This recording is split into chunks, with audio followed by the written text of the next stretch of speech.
Our subject this time is something that is perhaps more important for tabletop games than for video games, because it's generally important when you have two or more competing sides, especially when there's more than two.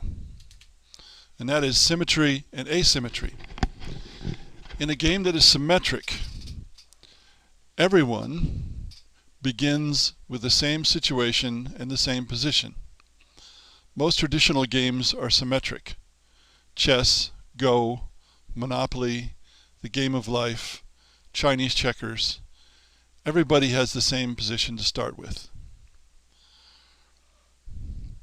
Abstract games are often symmetric. Historical games, on the other hand, if there's much history to them, are asymmetric, because asymmetry means the starting positions are not the same, they're different. Obviously there's much greater variety in an asymmetric game, but symmetric games are easier to balance. In video games, especially AAA video games, the game is almost always asymmetric because there's usually an avatar that represents the player, and that avatar is himself against the world. So single-player games in general are asymmetric, but they can still lack variety. If there aren't different characters you can use, then you always start out the same way, and even though your opposition is different, there is a lack of variety there.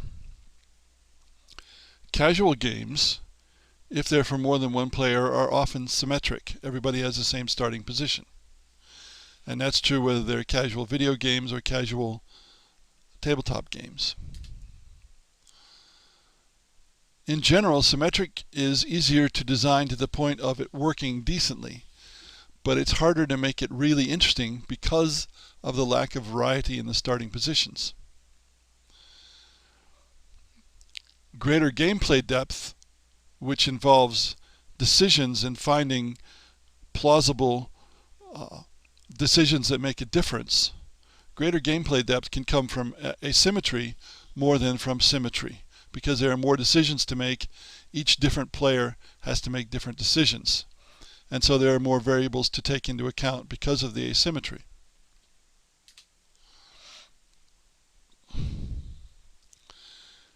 In turn-based games, symmetry of starting location or forces or assets may not be symmetry in practice because it makes a big difference who goes first. So for example, in chess, white has a big advantage because it moves first. Black is much less likely to win than white. There's a famous story, which may or may not be true, about a Russian grandmaster whose name roughly amounted to Efim Bogolyubov. And he used to say, "When I am the black, I am the black. But when I am the white, I am Bogolyubov." And that's because white has a big advantage.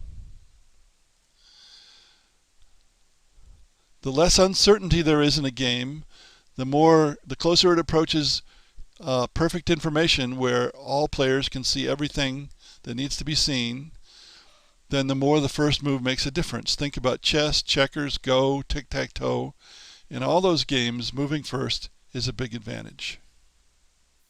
So symmetry of starting position does not necessarily translate into a symmetric game because of the advantage of going first, or possibly even the advantage going last in a game with more than two players.